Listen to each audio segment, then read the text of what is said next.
BBOR Black Box Online Radio, coming to you from West Virginia. BlackBoxNed88 on Instagram for the bonus podcast. And just a quick reminder, every Monday is Zodiac Mondays. Wednesday is an Ask Me Anything.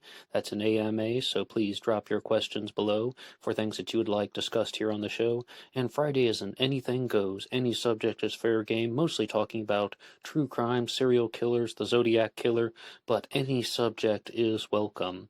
All right, so please share some ideas in the comment section about what you would like to hear about on this channel, and let's get started. Okay, hello everybody. Today is Monday, another Zodiac Monday. Welcome to the show. Today I'll be talking all about Jack the Ripper and the Zodiac Killer, but I do have a couple of announcements before we begin. The first is that we have seen the return of the Zodiac Killer channel's Interview with the Experts series, and I am also the host of that program. And last weekend, I had the opportunity to interview Richard Grinnell of ZodiacCyphers.com, and that should be put online in the next couple of days to anyone who is listening to these things regularly as they come out. And if you're listening to this in the future, I invite you to listen to the interview with Richard Grinnell on the Zodiac Killer channel. And as always, please like and subscribe. And those episodes should be coming out on a weekly basis over the next couple of months. I'm looking forward to participating in that series as well. It's okay. And also, to those of you who simply cannot get enough Zodiac Killer content, there is a podcast that is available online called the Atlanta Monster Podcast. They actually uploaded their material about a month ago at the time of this recording, but I just found it over the weekend. They have a 15-part series on the Zodiac Killer, as well as some other true crime cases, and it's 15 episodes, but then they have a couple little bonus episodes here and there. They do their podcast in seasons, and one of the seasons was dedicated to the Zodiac Killer. They uploaded 3 seasons on their channel. One more time, the Atlanta Monster Podcast. They also have one out about the DC Sniper, and one, of course, on something more Atlanta-related, Wayne Williams and the Atlanta child murders. Now, I want to go through all of their material, to be honest, because it's presented in a very easy-to-follow format. And if you do listen to the Zodiac Killer episodes on the Atlanta Monster Podcast, the first couple are very, very general. I listened to about 4 of them because the one that was recommended to me by YouTube just in the related search was a little bit more informative, and it was talking about some of the suspects like William Grant and Shel Cavalli, and I think they had a little bit on Gary Post in there, but it's getting right into the material. The first 3 episodes that I listened to were extremely basic, starting from the absolute beginnings of the Zodiac Killer mystery. These are the days of Zodiac activity. These are the names of the victims, and so on. But, I mean, if you like to hear about the Zodiac Killer, I would recommend it. And I do mean it when I said it's an easy-to-follow format. It is studio-produced, and I believe iHeartRadio was involved in either the production or the distribution. They had a message about iHeartRadio at the beginning of it. But in the first episode that I heard from the Atlanta Monster Podcast, they played Michael Butterfield's phone call with Shel Cavalli, the Zodiac Killer suspect formerly known as Mr. X. Mike Rodelli has written a lot about Shel Cavalli. He has the books out, In the Shadow of Mount Diablo and The Hunt for Zodiac. Shel Cavalli is his suspect, a Norwegian-American. And some people had told me about this, but I finally heard it with my own ears, that when they played Michael Butterfield's phone call with Shel Cavalli, he did not have a Norwegian accent. And that's very important because there was a video of him talking about his business career that had been uploaded onto Tom Voigt's channel. And from listening to that one, I thought Shel Cavalli had a rather hard Norwegian accent. As I said, he was born in Norway in 1919. I want to say that he came to America when he was 10 years old, but do not quote me on that. I'm going off of memory on that one. And he would have been 50 years old in 1969 at the time of the Zodiac killings. So that means that he would have spent 40 years in America. And it's very normal for people to come to America at the age of 10 or 11 or even 12, and then they can lose their native accent. But in some of the recordings, it seems like he has one, and some he does not, and those things can come and go, so to speak. I mean, depending on who someone is talking to, or maybe how much they're using their native language. But I thought it was nice to just hear that. And the episodes are fairly fast moving because they're 20 minutes or 30 minutes long, and then before you know it, 20 minutes has already gone by, and then you're on to the next one. So, what I'm planning to do for this week is I want to go through their season on the DC Sniper, and I'm going to devote the Wednesday show to that instead of the AMA. I'd like to respond to the Atlanta Monster podcast series on the DC Sniper. And I'm a West Virginian, but I actually live rather close to the sites of many of those killings that took place in the early part of the new millennium. So I'll even be sharing some personal experiences in that one. And that should be a little bit like True Crime Talk Radio, a little bit like the Wednesday AMA. It's all going to be put together, and that will come out on Wednesday. So you can like and subscribe to Black Box Online Radio. And I would also like to remind you guys that I'm also the host of Astro Psych 400, a different YouTube channel here. There's an episode that comes out on the weekends talking about psychology, astrology, and even the famous podcast for sleep.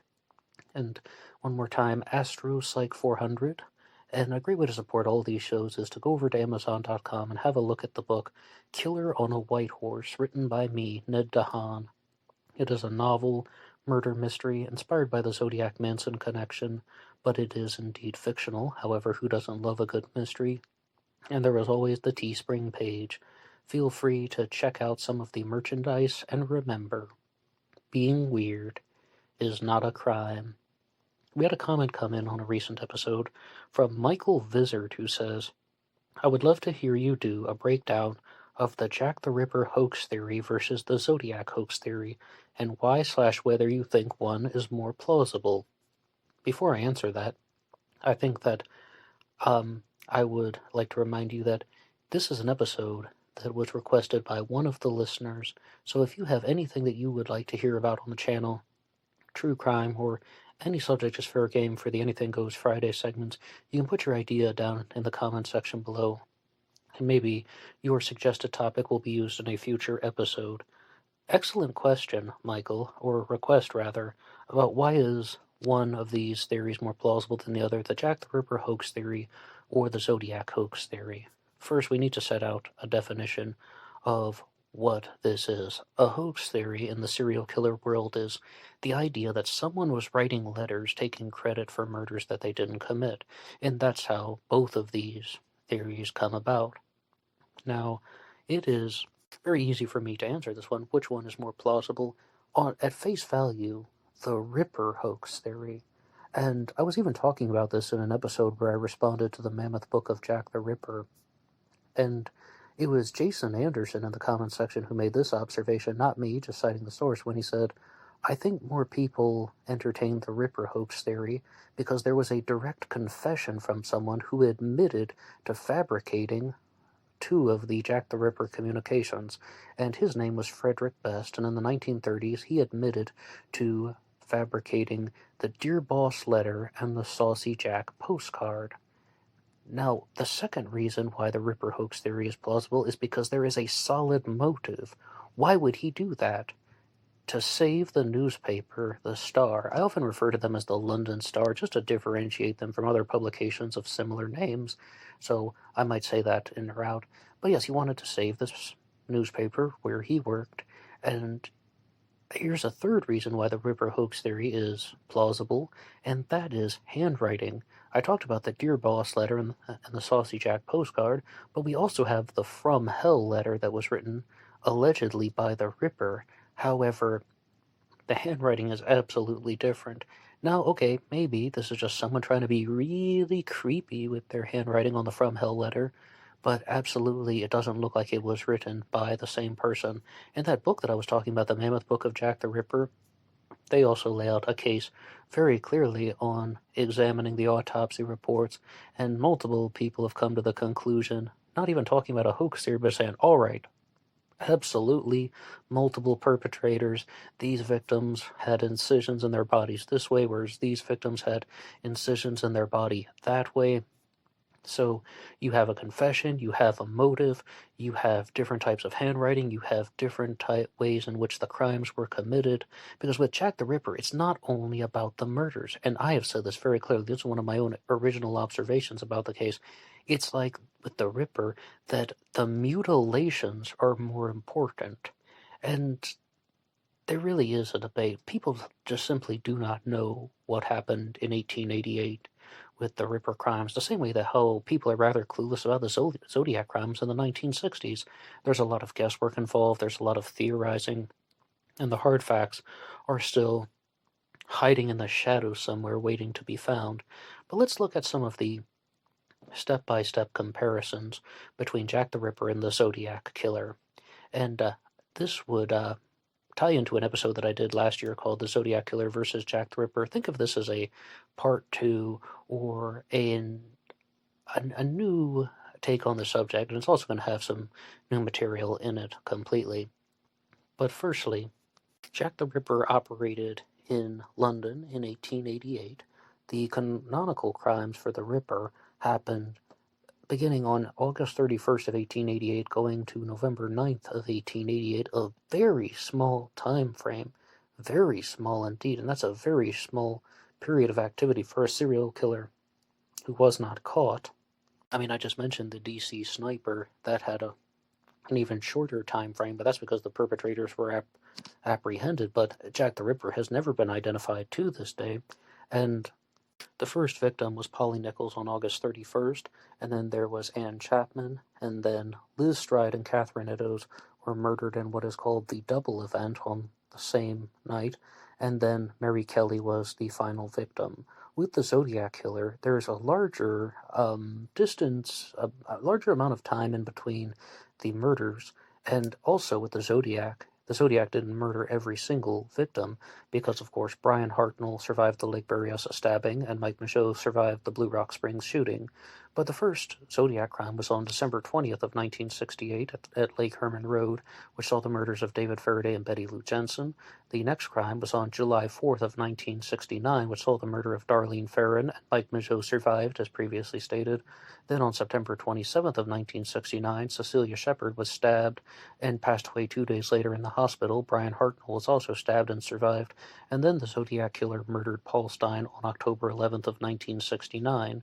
And that's still less than 12 months, but pretty close, though. I mean, that's just approaching 10 months, like a 10-month anniversary of the crime. So there's a larger time frame, but the hoax theories, which is what Michael was asking about in his request, is that, like, well, why is one more plausible than the other?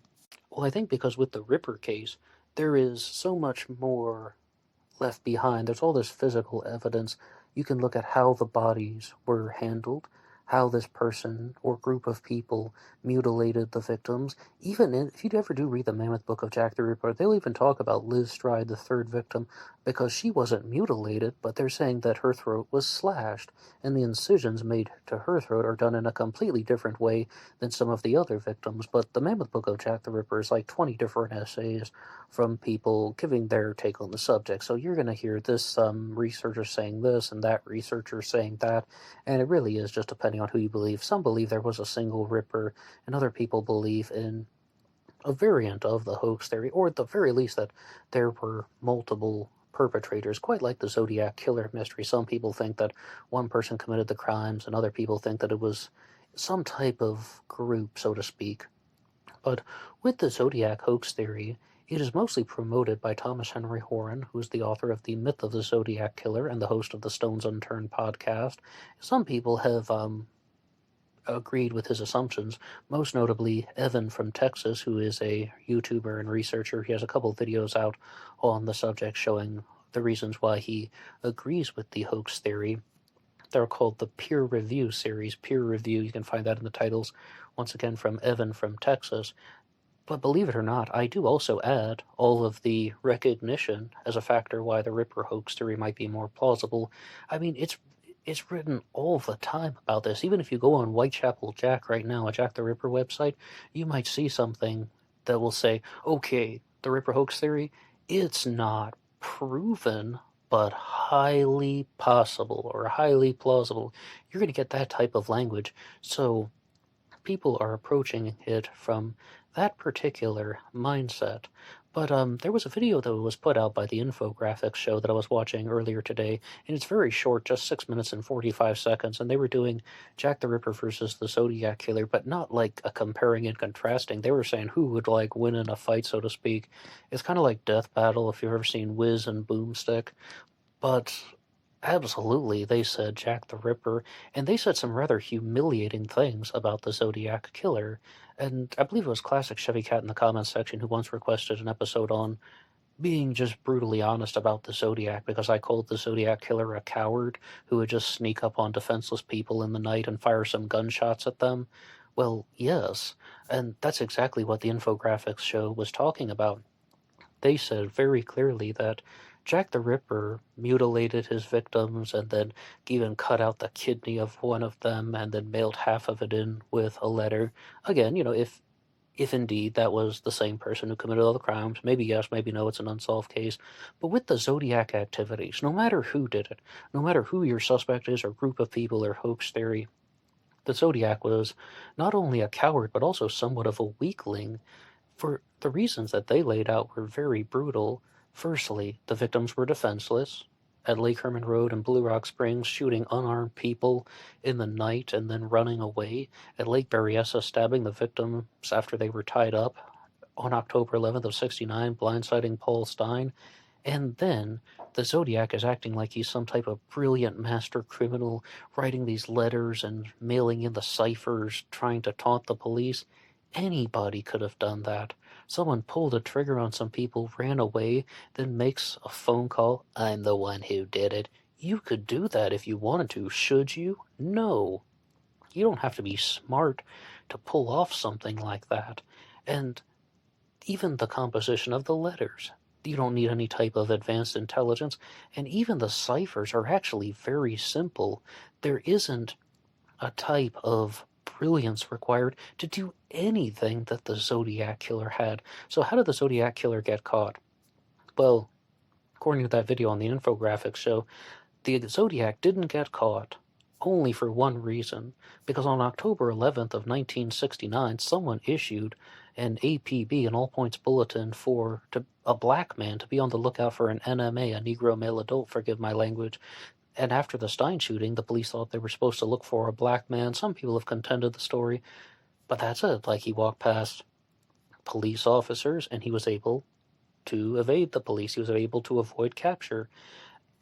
So he got lucky. Blue Rock Springs as well. The Zodiac Killer just got lucky. You have Officer Richard Hoffman patrolling the park at Blue Rock Springs 10 minutes before the shooting. If he had been there 10 minutes later, he would have intercepted the killer. Maybe he would have even been able to stop the shooting, and that person would have been apprehended. So a lot of it is just dumb luck on the part of the Zodiac Killer, and it's about viewing him as someone who was not a criminal mastermind or brilliant individual. He's not just this evil person who could outsmart the police and such. No, he was a jerk who did some nasty things, and he got away with it because some people either weren't paying attention or they had walked away at the opportune times, and he slipped through the cracks like a dirty rat. Now, their contrast was with Jack the Ripper.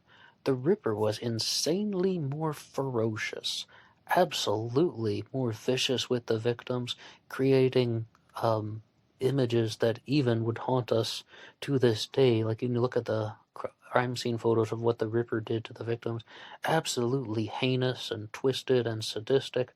And there's also a connection to the letters where, say for example, the Ripper says that the first victim squealed a bit, so he couldn't do his thing, meaning the mutilations, and he had to go find another victim, and that's when he murdered Liz Stride and then went on to murder Catherine Eddowes. Now, some people think that Liz Stride was not actually murdered by the Ripper and that this is just someone, once again, either taking credit for murders that he didn't commit or taking credit for a single murder that he didn't commit, that just a different woman had been murdered in the area, so the Ripper decided to take credit for it to make himself look more, for once again, ferocious and terrifying and evil and so on. no matter what your theory is, women were definitely mutilated. And I've talked about this before on the channel, but how exactly would the Ripper hoax theory have worked? Well, there would have been real murders that would have taken place, and then someone wrote letters taking credit for them. So, who actually committed the murders? With the Ripper hoax theory, there is the idea that it was done by the London street gangs, that they're approaching prostitutes, sex workers, and they're trying to blackmail these women into doing things for them. And I definitely don't think it had anything to do with money, because I believe it's with the murder of Anne Chapman, or I don't even want to speculate too much, but with all of them, they are not insanely rich or anything, and but there's even an instance when someone doesn't have the money to pay for the boarding house for the night, so they're going out to try and earn it. So it's not like they can extort money out of these people, but maybe a different type of service. I think you can use your imagination a little bit on that. And they're being blackmailed by the London street gangs, and when they're refusing, they are murdered, and they aren't killed by anyone with an intense surgical skill or something like that. But the reason why their bodies are mutilated is to drive fear into the people of the London underworld, to drive fear into other people who might not want to go along with other activities. Hey, remember what happened to her? Well, that was us, and we'll do it to you if you don't do this. So that's the ongoing theory, and then again, someone would have written letters taking credit for those crimes and passing it off as their own, when in all reality, they didn't have anything to do with the killings. That's definitely illegal. Absolutely, that is illegal. I mean, that's obstruction of justice in the greatest possible sense, but it doesn't mean that they actually committed the crimes. How would the Zodiac hoax theory have worked? Well, that would not be anything to do with prostitutes and sex workers, because the Zodiac killer just targeted people who were out in secluded areas, not really necessarily breaking the law. I mean, who knows what Mike Mageau and Darlene Ferrin were doing at Blue Rock Springs Park. Maybe they were buying drugs, maybe not. But they were just sitting in a car. They weren't even doing anything, and then the Zodiac comes up with a flashlight, blinds them, and then starts firing some gunshots without saying anything. But how would the Zodiac hoax theory would have worked? It's gangs again. The first two crimes were either drug-related or gang-related activities. Could have been something to do with the drug trade, maybe not, and there's even a suspect in the Lake Herman Road murders who was not a suspect in the Zodiac killings, being David Waliad, the local drug dealer and police informant. And it is my understanding that David Waliad would work as an informant for the police by selling somebody drugs, and then 5 minutes later that person gets arrested and busted for drugs. But in all seriousness, the final two crimes in the Zodiac world, the Lake Berryessa stabbing and the Presidio Heights murder, do not appear to have a well-connected meaning when it comes to the drug-related or gang-related theory. I mean, absolutely, they were not committed by drug-related or gang-related shootings. So, I believe the case breakers, the people who are promoting Gary Francis Post as a Zodiac killer suspect, are going to say that the Zodiac and Paul Stine knew each other, and Paul Stine was specifically targeted for some reason. But I don't know what they're going to come up with. And as far as David Waliad goes, I've had a lot of trouble reading up on him, like trying to find newspaper articles about this gang that he would have been in, or the drug trade in California, any type of sources on that. I relied a lot on the book The Myth of the Zodiac Killer for the info on David Waliad, and that's the source that I was citing for all that. And I hope to learn more about him and find out if he actually is a credible suspect in the Lake Herman Road murders, but there really is not a lot about him that has been made available to the general public, and I'll definitely try to go back and find some police reports and so on, but that is the general take on the subject.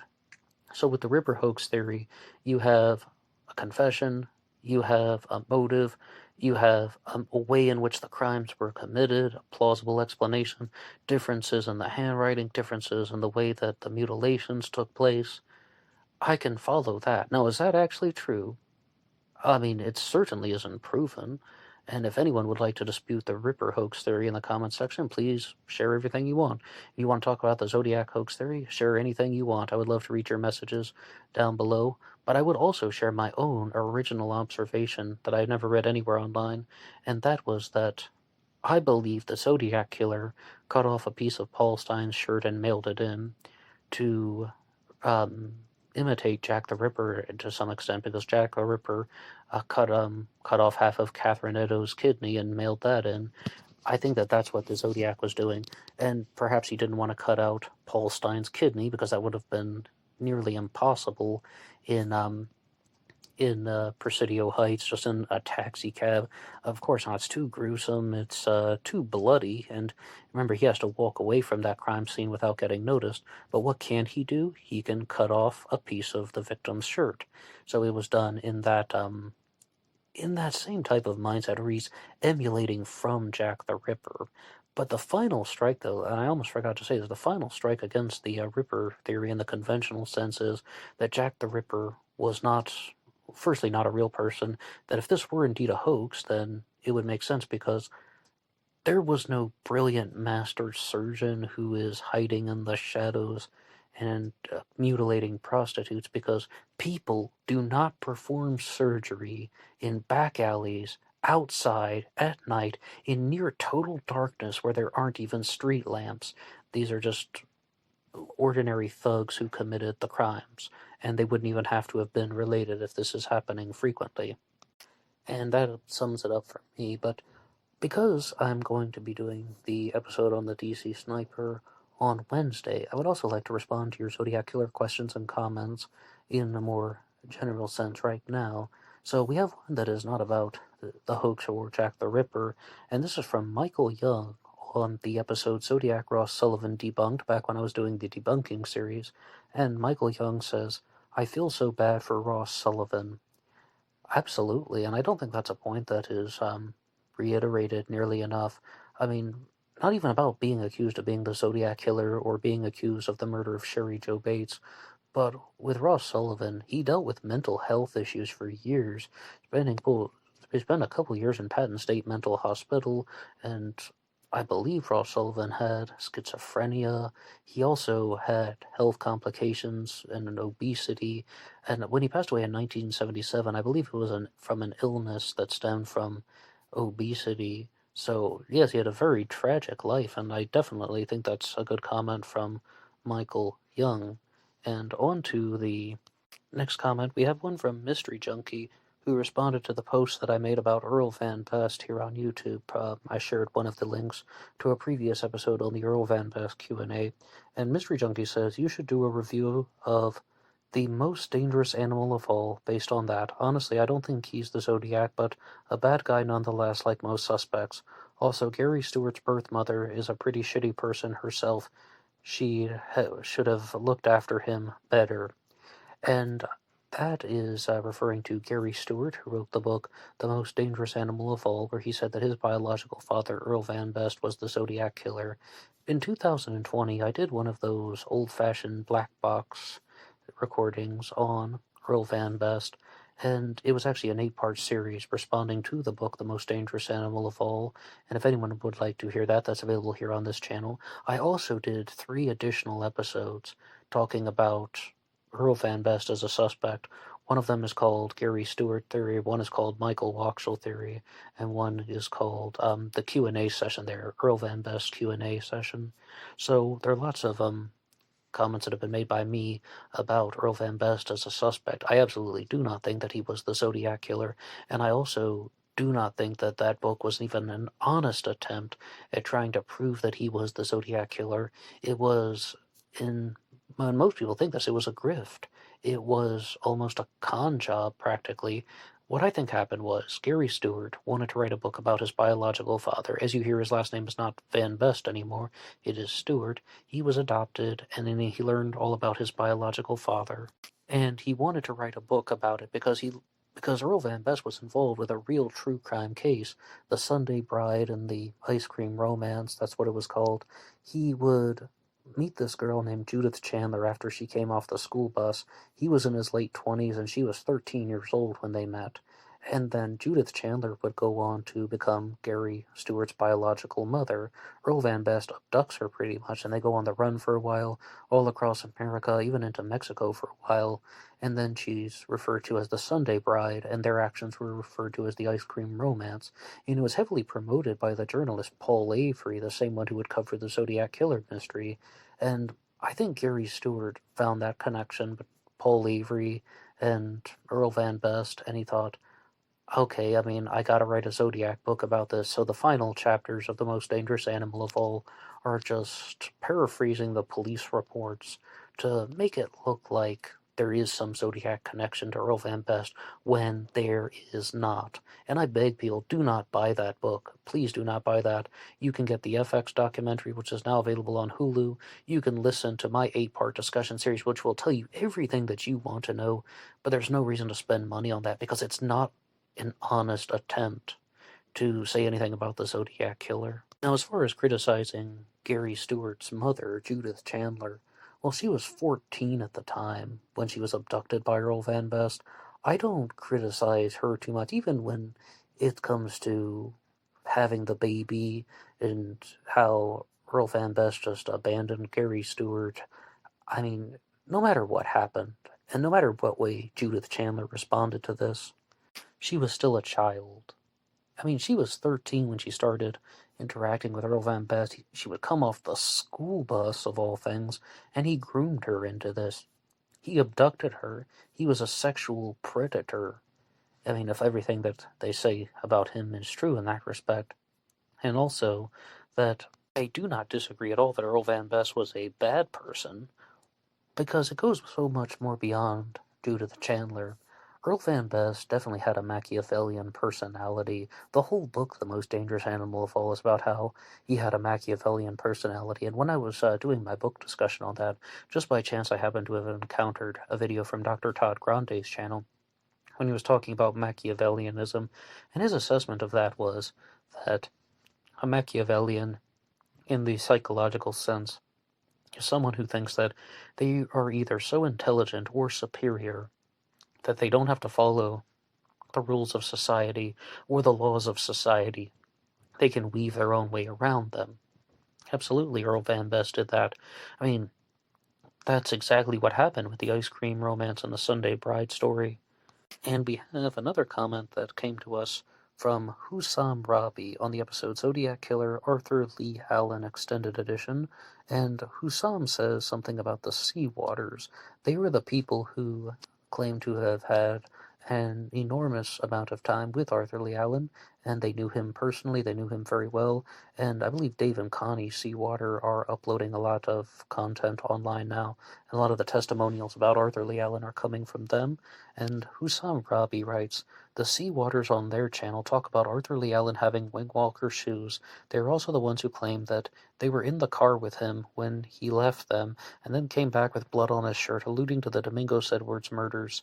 As far as why they are just coming out with this information now, and the confession, they explain that a huge part of that was not wanting to let their mother know while she was alive.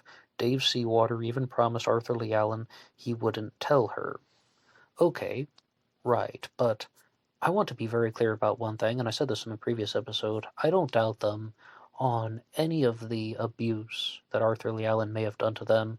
If they say that Arthur Lee Allen confessed that he had even done some abusive things to them that they weren't even aware of because of, many years have gone by, or maybe they were under the influence of something. No matter what, I will not challenge them. I will not debate them on that. If they say that they were abused by this person who was indeed a sex offender, who was indeed a convicted child molester, I mean, absolutely, Arthur Lee Allen was, again, another terrible person. But was he actually the Zodiac Killer? About this one, though, they accuse him of the Domingos Edwards murders in 1963, which occurred on June 4th of that year, that saw the murder of Robert Domingos and Linda Edwards in Southern California near Gaviota Beach. I absolutely do not believe that story, though, and that I will challenge them on that. Unless they can provide some type of compelling evidence. They saw Arthur Lee Allen on June 4th of 1963, like walk down a little hill toward the beach near Gaviota, and then what is he there for like 20 minutes? Then he comes back with blood all over his clothes. I don't think that happened, and unless they can provide some compelling evidence, I'm not going to say anything otherwise. It's their responsibility to provide the evidence and the reasons why they believe that, or why they say that they experienced that. I mean, anybody could say something like that. I could say that I saw John Smith standing near house 121 Ding Dong Street, with blood on his clothes. It doesn't mean that actually happened. So the burden of proof is on them to substantiate that claim, and I do not believe that that is a credible story. And we do have a comment on the episode about George Hodel and the Black Dahlia Avenger case that came out last week, and it is from ADC 2003. The Zodiac wasn't 60 plus, and another thing, William Andrew has 13 letters in his name. George Hodel is a Zodiac killer suspect, as well as being a suspect in the Black Dahlia mystery, mostly promoted by his own son, Steve Hodel. It's another My Daddy Did It. If we have Earl Van Best, we also have George Hodel, and he would have been 61 years old at the time of the murders in 1969, so Zodiac wasn't 60 plus. Absolutely, I agree with that statement. The second one, William Andrew has 13 letters in his name. William Andrew is the legal name of suspect McDuff. As I understand, his name was William McDuff Andrew. McDuff was a suspect brought forward by Mike Morford in 2021, and William Andrew would then fit into the Z13 cipher. My name is William Andrew, and I understand that Mac was the nickname that he preferred to use because his middle name was McDuff. He would go by Mac, and Morph often frequently refers to him as Mac as well, but I guess we can now call him William Andrew. And I believe Morph said this on the Interview with the Experts series, that he chose to call McDuff only by his middle name. No one asked him to do that. Just when he revealed him, he was simply known as Suspect McDuff or Suspect Mason. But yes, William McDuff Andrew. I think we would also need a better solution to the Z13 cipher to find out why they, like how you would get William Andrew, as opposed to simply just plugging in someone's name who has 13 letters in it. Because I did a whole episode on this. It was called Can't Count the Symbols. There are so many suspects who have 13 letters in their names, it's ridiculous. But there's a rather lengthy comment that was written on the same episode by CD, who says, the Zodiac couldn't possibly be using his misspellings as misdirections or clues. The Zodiac couldn't have possibly been using them? I don't know if couldn't possibly, but two people that would agree with you, CD, would be Gary Stewart and Steve Hodel. Why are there misspellings in the Zodiac letters? I mean, why are they? And CD wrote out something very big here, which I'll read in a second. But what are all these misspellings? Like the Zodiac would say, I am drowning instead of drowning. The Zodiac would always spell Christmas with two S's. In both Steve Hodel and Gary Stewart's presentations, they said the same thing. The misspellings are meaningless. They're just meant to keep you guessing. They don't have any additional meaning. It's not hiding someone's identity, or more importantly, someone thinks that they're hiding their occupation. An example of this would be the one that Thomas Warren likes to talk about. I am mildly serious as to know how much money you have on my head, paraphrasing, but it should be curious, and spelled C-E-R-O-U-S. It's spelled like Cirrus, which is like the chemical Cirrus oxalate. And if you look at the cover of the Myth of the Zodiac Killer, it also features the word Cirrus oxalate. So was the Zodiac a chemist, or the person who wrote the letters a forensic scientist, maybe?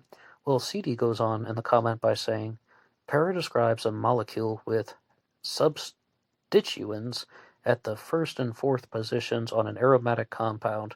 In other words, the substituent is directly opposite the primary carbon of the ring. The symbol is para-P or 1,4. The term di is used to say two or twice. Cerium, Ce, is a chemical element, the most abundant of the elements on Earth. And I believe CD can correct me if I got this wrong, but it sounds like you're saying that you also think that the Zodiac misspellings have connections to the sciences. But as far as the carbon ring, if I remember back to high school science class, and I learned almost nothing in high school science class, but carbon has the 4 valence electrons, is that it? And then it can make the 4 bonds. What is it? Ionic and covalent bonds. I think it's covalent, but that matches in 4 places, which is often like the shape of the zodiac symbol, the circle with the cross going through it, and the cross intersects at 4 places outside of on the edge of the circle. Not outside the circle, sorry, but there are 4 intersection points with the circle. Okay, I follow what you're saying. That's also something that is similar to what a chemist would do, or something atomic, physics, perhaps, something scientific. And a lot of people have given this food for thought, but what do you think? I would love to read your comments. I would love to see anything that you have written down below. And these are the challenge questions that I would like to ask you guys. What do you think about the Ripper hoax theory? What do you think about the multiple killers in the Zodiac mystery? It doesn't even have to be the hoax. Were these crimes committed by one person or not? And the final question would be, what do you think about the Zodiac killer's misspellings? Do they have meaning or do they not? Are they indicative of someone's occupation, like as these guys have been saying, well, this is because he's trying to clue us in that he's a scientist. It's given us a little hint. Or is it like the Steve Hodel, Gary Stewart stuff saying, no, they have no meaning. They're just trying to confuse you. And like, well, why did he spell Christmas with 2 S's? It's some guy trying to be weird and confusing. Right back to that stuff with the infographics video. The Zodiac was a coward. He was a weakling. He wasn't even that smart. So he's just trying to get other people to project their own story onto the letters. What do you have to say about that? Put your ideas in the comment section down below. You can request any topic that you want. Maybe it will be covered in a future episode. Anybody can write the show at BlackBoxOnlineRadio@AOL.com. You can also get me on Facebook. My personal Facebook is in the description box, as well as the one for the show, Black Box Online Radio. You can find that over there too on Facebook. And there is always Instagram, BlackBoxNed88. And I will see you over there on Instagram for the bonus podcast. Until next time.